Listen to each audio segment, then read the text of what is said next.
Daniel Dwyer 17, October 28, 2054 AD.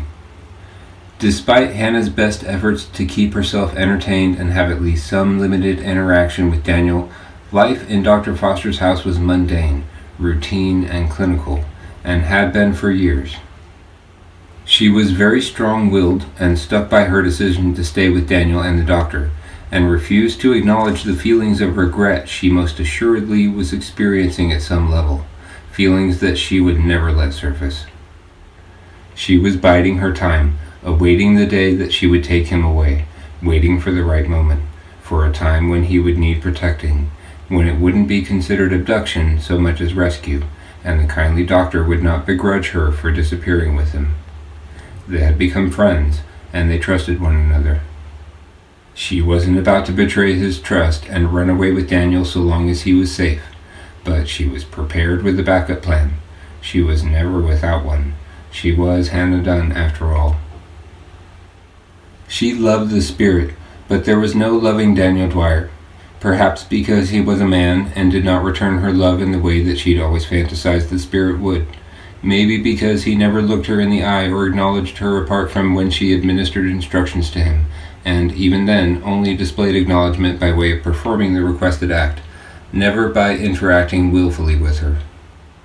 For Daniel Dwyer, the vessel of the spirit, there was not love, but only lust in her heart. The doctor had kept him fit, and she enjoyed just watching him do his thing, feeling him create a breeze as he would blow past her, cut muscles pulling on one another and shifting as he moved. She had identified all the blind spots in the doctor's surveillance system, and she would, on occasion out of view of the cameras, masturbate while watching him work out, especially while punching the heavy bag.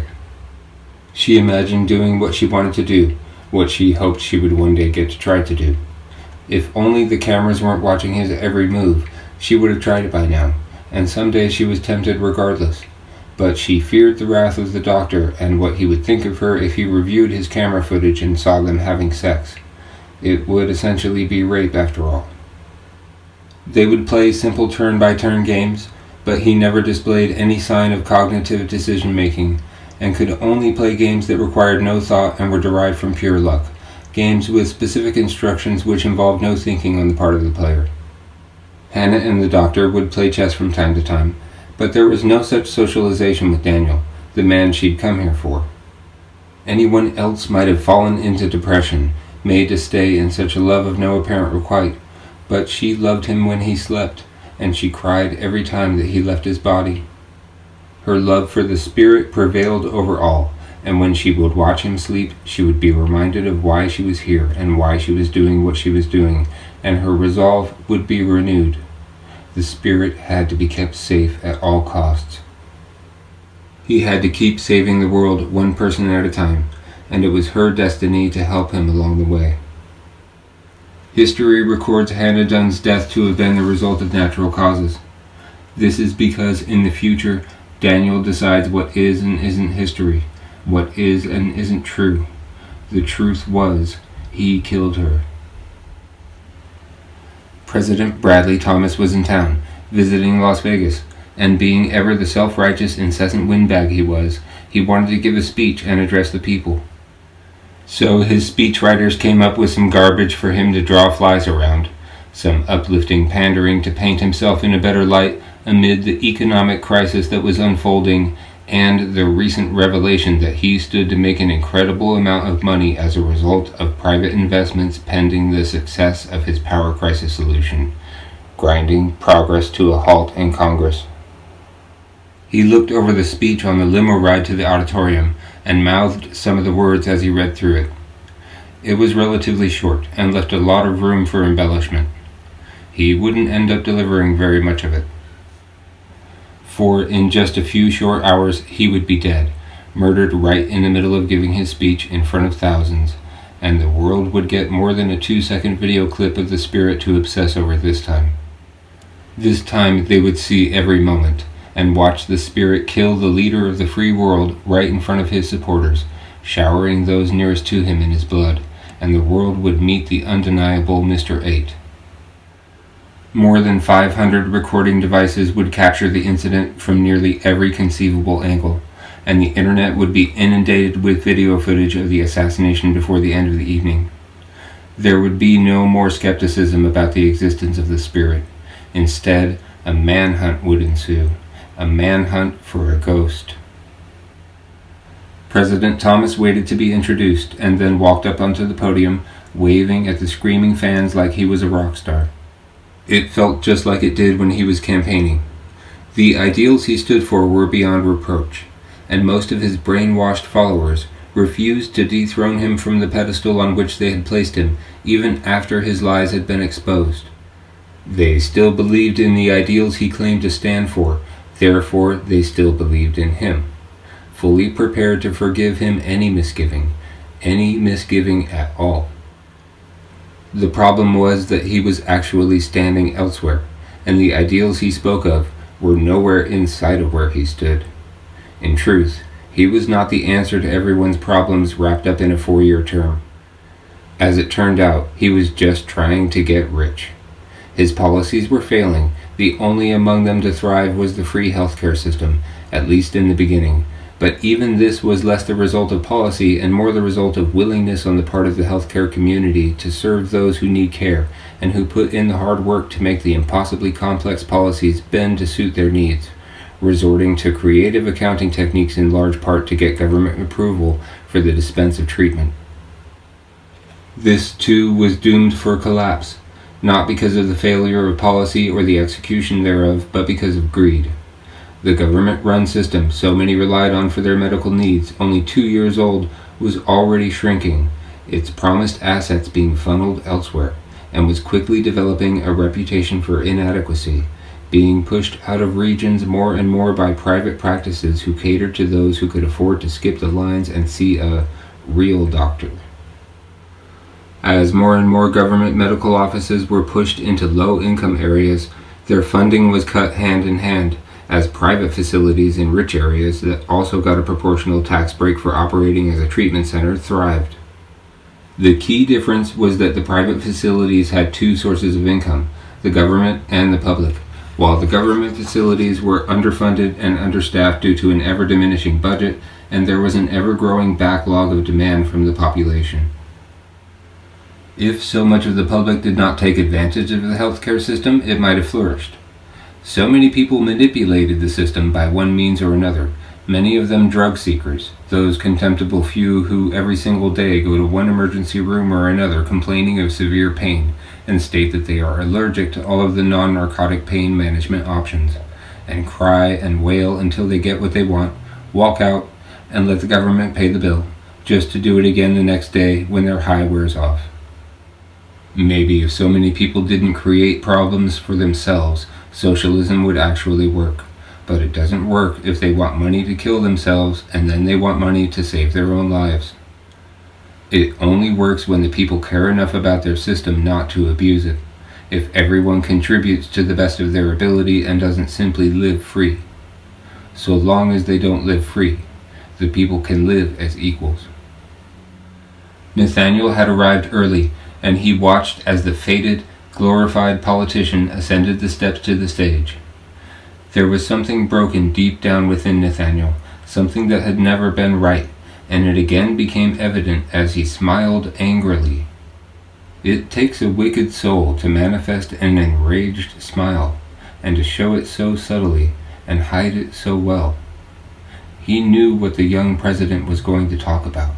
He was going to talk about stealing more of his money, taking yet more of what Nathaniel had rightfully earned, so that he could give it to the lazy, drug-addicted alcoholics of the country who don't feel like they should have to work. He didn't take into consideration the single parents or struggling students or disabled or retired people who also benefited from the new policies. As far as Nathaniel was concerned, if someone was poor, it was because they let themselves get that way. He had little sympathy for anyone. The president began by thanking everyone for coming, then he waited for the din of the crowd to die down, and he began his speech. He got through the first 12 words, never suspecting that they would be the last words he would ever speak. He received anonymous death threats daily, but he had a huge security detail on payroll and had recently doubled the presence of the Secret Service, his private guard. The facility was under control. He felt safe. "My friends," he said, "we are on our way to a more prosperous future." The crowd roared, then collectively gasped and hushed a moment later as they saw the spirit materialize behind Bradley Thomas. He heard the clamor of the Secret Service rushing the stage, but they didn't reach him in time. He turned around just in time to see the spirit look into the glowing red ball on the end of his right wrist. By the time he realized what he was seeing, the black shadow had him by the throat. His guard of servicemen tried desperately to free him, but their hands passed through the shadowy form. There was nothing that they could do except watch the man they'd sworn to protect die right in front of them. President Thomas was dangling in the air, grasping at the intangible hand at his throat, and the spirit carried him, flailing, out in front of the podium, the mound of guards moving desperately in unison with him, and he looked again into the red ball. Then the form raised the red ball high into the air and brought it hurtling down onto the poor man's skull, passing right through the outstretched hands of many of the guards intent on stopping the downward thrust, and only making contact with its intended target. And the young man's head exploded, spraying blood, bone, tissue, and brain matter out into the crowd, wetting the faces of no less than 100 horrified people. There were screams and cries from the audience, but none of them ran away. Not a single person fled. Their president had just been murdered right in front of them by the spirit, an entity that most believed to be a mere local legend, and yet panic did not set in as one might intuit should have happened. Not a single one of them moved, entranced by what they were witnessing. The pile of guards continued to try and subdue the form to no avail as it looked again into the ball, ignoring their efforts completely, seemingly oblivious to their very presence. Then it dropped the body into a limp and misshapen headless clump of free limbs and disappeared. Nathaniel gave a little salutatory nod, his angry smile replaced by a satisfied smirk, and then he made his way to the aisle and up toward the exit. He started whistling like an asshole once he was clear of the auditorium, and it was apparent that he was quite pleased with himself. Hannah had been watching the assembly, awaiting the president's speech, and she'd gone to the kitchen to get the logbook after Daniel had put himself to sleep on the floor next to her. By the time she'd returned from the kitchen, notebook in hand, Daniel was awake and sitting on the couch where he'd been sitting prior to his sleep incident. She stopped short when she saw him, and recorded it in the book as Revival Unwitnessed, total elapsed time approximately 25 to 30 seconds. Typically, no correlating event would ever be discovered in connection with one of his bouts of sleep, with an average of 1 in 10 to 12 eventually being discovered to corroborate with the time of an alleged sighting of the spirit, and it would usually be days to weeks before news of the alleged sighting would begin to circulate. This would be the one and only time that Hannah would find out within minutes what had happened and where Daniel had gone in his sleep. The news program, which was playing a live feed from the auditorium wherein the president was preparing to speak when she'd left the room, was now broadcasting word of the president's death. Hannah kept her gaze focused on the news as she sat down next to Daniel, who looked into his 8-ball as she sat, then let his arm rest on the couch cushion before looking into it again a few seconds later. What the newscaster said next truly alarmed her. The newscaster turned to look off camera and to some unseen person asked, "Is this right?" Then with a highly skeptical look on his face, he turned back to the camera and said, "Well, it seems that the so-called spirit has been identified as the assassin. Apparently video footage is coming in now. I have not seen this yet, but I have been told to advise you, the viewer, that what you are about to see is graphic, and we urge parents to discourage children from watching as well as anyone with a heart condition. Again, Bradley Thomas, the President of the United States of America, is dead tonight, allegedly killed on stage while delivering a speech in Las Vegas, Nevada by the entity commonly referred to as the Spirit. We are awaiting video evidence of this and oh," he turned his head and listened to his earpiece, then turned again to the camera and said, "We have it. Folks, what you are about to see, I am told, is highly graphic. We encourage any highly sensitive or younger viewers to look away now." The video was not grainy or out of focus, it was perfect, crystal clear. The late president's voice was heard clear as a bell, as was the gasp from the audience when the silhouette appeared behind him. All of the commotion, the squelching, cracking sound of his skull being caved in, all in high-definition quality. There was no more denying the existence of the spirit or the glowing red ball that was his hand. Hannah found that she had involuntarily cupped both of her hands around her mouth, and she looked at Daniel, just sitting there looking into his 8-ball over and over again, only parting her fingers a little to say, "Oh no, Daniel, what did you do?" The phone rang. It was Dr. Foster, no doubt. Hannah suddenly really wished that the doctor was home, but he was away at a conference out of state. If it came down to it, they would have to run. The only problem was that Daniel would not follow Hannah out of the house. He would not set foot outside without instructions from the doctor. He'd instilled some kind of mental block that gave the doctor's orders precedence over Hannah's, and he would not comply if instructed to violate any standing orders put in place by the doctor. She answered the phone, a landline, a rare bit of lingering technology that the doctor refused to let go of, and said, "Hello?" All he said was this: "I'm coming home early. I'll be on the earliest flight I can get. I'll see you soon." "Okay," she said, very relieved, but ever strong in posture.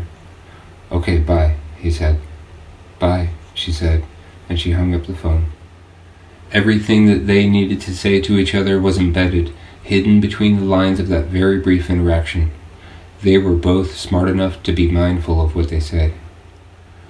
Ana Hernandez spent the whole of the rest of the evening in tears. Thomas hadn't been quite the president she'd been promised, but she'd still admired him, and was now conflicted between her loyalty to the spirit and her president. When she prayed that night, she asked God to grant her the wisdom to know what to do, and she would wake the next morning at peace with the idea of giving the spirit's true name to the authorities. Then she would call the local news station. The money Hannah had given her was running out, and she thought that if she was going to reveal the spirit's identity, she might as well get paid for it. Alexander 19, July 19th, 45,730 BC. Lylin no longer skulked around the palace grounds. Instead, she skipped and twirled and danced. She no longer stayed in bed for hours on end after waking. She sprang from bed each morning, glad to be alive another day, and anxious to enjoy it. She felt as young as she looked, younger even, and she was happy. Hemhut was overjoyed that he had his lively, loving Lylin return to him, but beside himself over how little time they had remaining together. Sometimes when he looked at her, especially when she looked really happy, he would have to fight back his tears lest she see him cry. She never asked about the time or the date or what her true age was, seemingly content to dwell in the ignorance she had been gifted. She often thought to ask, and was certainly curious about her age, but in truth did not want to know, so she ignored time, and lived the rest of her life in denial of her mortality, forever young in mind and body. She awoke that morning to the aroma of Laboan manga in the air once again, and she jumped out of bed. Fate hadn't even made it all the way to her room yet, and he intercepted her part way down the golden hall while on his way to greet her as he did every morning. He jumped on his hind legs and mewed at her, and Lylin scratched the Babbit's little head and said, "Hello, Fate." Hemhut was a little further away than normal, lying against the slope of a hill as he watched the sky, the lingering cloud of mungaweed smoke around him swirling and spiking as he blew more smoke through it. Lylin came up to him smiling and said, "Hello, Hemhut." "Hello, Lylin," he said as he sat halfway up and held the joint out for her to take.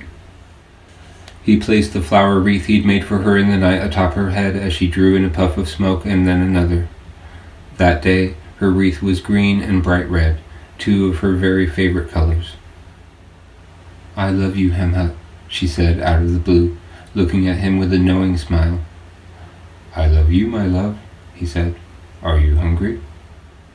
She just looked at him for a moment, thinking, and then she took one more hit from the joint and gave it back to Hemhut, who extinguished it against a damp rock, saturated by dew from the moist morning air. "No, not yet," she said, and then she climbed up onto his belly and up his chest, and kept climbing until she was in front of his face, and then she pulled her nightgown over his head as he steadied her and laid back down against the hillside. She wrapped her legs around his head, and she threw her head back, hips gyrating, as he began to pleasure her. She clasped her hands around the back of his head as he gently supported her with a single open palm. He could feel her shapely behind rubbing against his hand as she wandered around his face with her pelvis. Then she pulled on him in such a way as to non-verbally communicate that she wanted him to roll over and place her on the ground, and he pivoted and gently set her down with her back on the grass, making it thicker and softer for her first, never taking his head out from under the nightgown. Lyle-Lynn enjoyed his tongue and lips for a minute more, and then she pulled the nightgown off of his head and looked him in the eye as he continued stimulating her with his mouth, and said, "Now, make love to me, Hamhat." He stopped, opened his eyes and looked at her and said, "I'm sorry, my love, but I don't think that's a good idea." She thought to ask why, but then, realizing what the answer would likely be, she instead simply said, "Oh." She got lost in thought for a moment, and it seemed as if he might lose her again for a brief flash, but instead, that big smile of hers brightened up her face, and she threw her gown back over his head and said, "Well, back to it then." And she arched her back up and down and did everything she could to enjoy and enhance the experience, the fleeting recognition of her mortality temporarily washed away by carnal joy, but never fully put out of her mind. So she was too old to have sex. That was okay. She would survive. Later that evening, they swam together under the moonlight, and the air was filled with laughter and the words full of teases, and the joy that was at the heart of her soul emptied out of her as if to make up for all of the years she'd lost to sadness. It had been another perfect day, and she was challenged only with how to make the next day even better, burdened only with which of life's splendors to explore before the next. Hamhat was happy to give her paradise. However, he was always sad, discontented with being forced to reconcile that she was, in fact, beginning to experience organ dysfunction. He could keep her from the pain, even heal her wounds and illnesses, but this was neither the result of injury or invasion. This was time taking its toll. He could do nothing about the disintegration of her body. The vessels of spirits are only meant to last for so long. Such is the way of life. There is an end to every process. Soon, Hamhat would be alone. Daniel Dwyer, 18, October 29th, 2054 AD. Hannah had not slept. She had barely eaten, only even having done so as a consequence from having to feed Daniel, having taken just a few nibbles while making his lunch. Daniel was capable of making his own food, and there were default time settings ingrained in his routine, standing orders to make himself a peanut butter and jelly sandwich, pour himself a glass of milk, consume them, and then clean up after himself if a meal was not provided for him within 1/2 hour of sitting at the table. But Hannah preferred to make him his meals and was happy to do so. She was doing nothing except for following the news investigation and coverage of the manhunt for the spirit. Luckily, nothing seemed to point in their direction yet. It was a good thing, too, because there was no easy way that she would be able to get Daniel out of the house. He would not willingly leave. There was only one way to get him out. There was a hand truck, the type used for moving small furniture, in the doctor's garage, but the doctor kept the garage locked. If she were to take away his 8-ball, she could wheel him out of the house and he would not be able to stop her, if only she could get her hands on that hand truck. Even then, she didn't have a car, so she'd draw unnecessary attention to herself if she did so, but she didn't have a lot of options. She hadn't heard from the doctor, and she was getting nervous, contemplating how she could get through the door into the garage. Daniel would not willingly damage any of the doctor's property anymore, not since the incident with the dining room window so long ago, so she could not use him to break down the door. He would not comply with instructions that attempted to violate or supersede any of the doctor's standing orders, and she had no tools at her disposal. At about 10 that morning, the news announcer stated that they had just received word of the alleged name of the spirit, and Hannah was horrified to hear them say his name. They knew his name. They were probably already on their way. She panicked. She grabbed a change of clothes and a wig and her favorite photo and stuffed it into her bag of cash, still hanging by the front door as it had been for years, slung the bag over her shoulder, and walked Daniel over to the door. She tried to get him to leave, but he wouldn't move beyond a certain point. So she took away his 8-ball and tried to push and pull him out, but he was not budging. Then the phone started ringing at the same time she heard the sound of an approaching siren, and she said, "I'm sorry," and she fastened the bottom lock on the door to lock behind her, abruptly closed the door, put Daniel's 8-ball in her bag, and started walking down the sidewalk away from the house. The siren was getting louder. It was coming from behind her. Her heart was pounding in her chest, and she tried not to indicate urgency in her pace and gait, but still felt like she was bordering on walking too fast, suspiciously fast. Still, she wanted to be as far away as she could be. She was exposed, and she had to disappear again. She let out an involuntary whimper as the sound grew louder.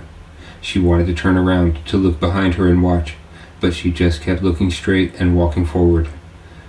Then the police car drove past her, and off to some other place. They hadn't come for Daniel, yet. She kept walking until the police car was nearly out of sight, and then she stopped. She thought for a moment and decided that she didn't regret what she'd done. She knew that the police would be there soon. She had figured out where Daniel Dwyer lived. Surely they would be able to do the same. So she put her wig on and kept walking. It wasn't until later that day that she would discover that it was Ana Hernandez who had given his name to the news station, that it was her own fault that he had been identified because of sharing his name with Ana all that time ago. She should have known better than to trust her. She had already sold the spirit out once to her. It only follows that she would do it again, and she had. The doctor was hung up in another airport, closer to home, but not close enough, awaiting boarding time for his next flight, which was still hours away. He was in the bar when they announced that the spirit may have been identified, and that the alleged name of the spirit was Daniel Dwyer. In order to avoid suspicion, he waited a few minutes before calling home, but no one answered. He let it ring, and Hannah never answered. "Oh well," he said aloud in a sigh, and he ordered another whiskey double. He saluted the TV and downed the shot, let out a quiet burp, and quietly said to himself, "I guess it's over." Alexander 20, September 4th, 45,728 BC. For the first time ever, Hemhut was in her room in the palace when she awoke. And for the first time ever, she discovered that she was having trouble walking, trouble keeping her balance. So, Hemhut carried her everywhere they went throughout the day that day. She said that she wanted to swim, and he said that she would have to hold on to him, and he would not let go of her, but that they could get into the water if she liked. Then she asked him, "Hemhut, what's wrong with me today?" And without hesitation, the giant said, "Nothing, my love, you're fine." She felt weak, like it took a great deal of strength just to lift her arms, and then as the day went on, she found it difficult to even lift her head. The flower wreath he'd made her in the night was white and blue, the colors of her gorgeous fur and hair, and two of her most favorite colors. It was light as a feather, and hadn't even created a divot in her hair or fur as he'd placed it on her head. They spent the day talking and walking the countryside, and as the day grew late and the hour approached, it became more and more difficult for her to stay in the moment, and she began to feel herself slipping away.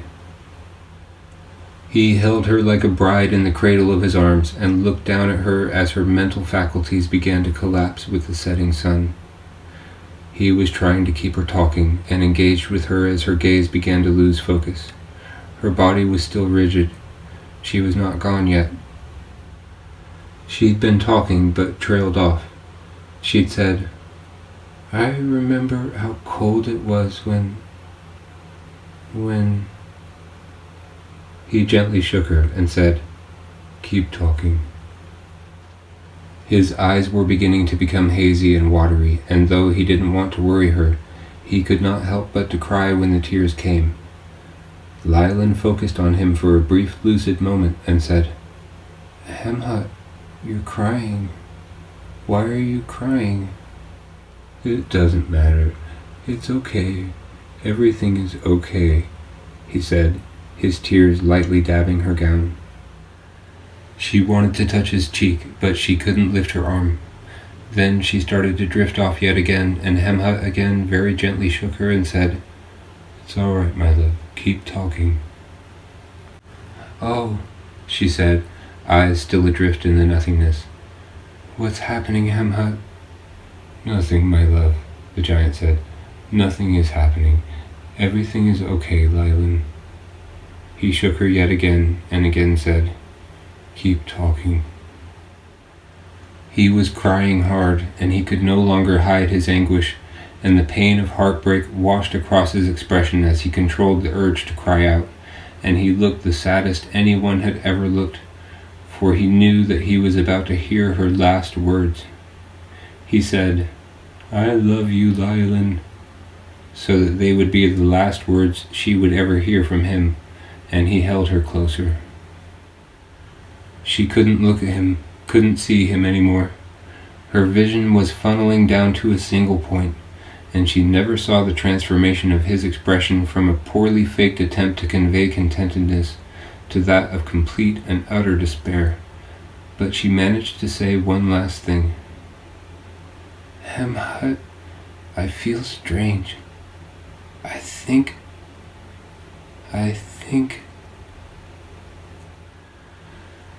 Then, moments later, her body went limp in his arms, and her fight was over. She was gone. Hemhut tried twice more to shake her, twice more to urge her to keep talking with growing desperation in his voice, knowing that she could no longer respond, knowing that his true love was now dead in his arms.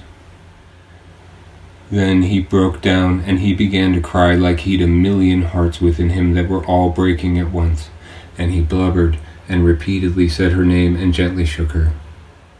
He then lifted her up and placed her arms around his neck and cradled the back of her head and whispered to her how much he loved her and that he would soon be with her. Then he heard her voice as her arms tightened around his neck.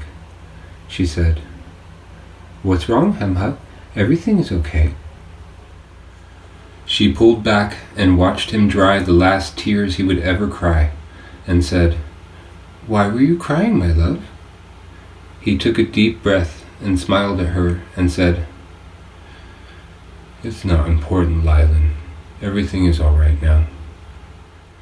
Then he set her on the ground, and she threw glances around and said, "Where's my little Babbit?" The Babbit kit ran down from the slope of a small green hill, howling and meowing all the way to her, and she crouched down and gave it lots of love and scratches, and said, "Hello, Fate." Hemhut looked up at the sky, again concentrating his focus where he must in order to keep this small part of Tawala sustainable for his love.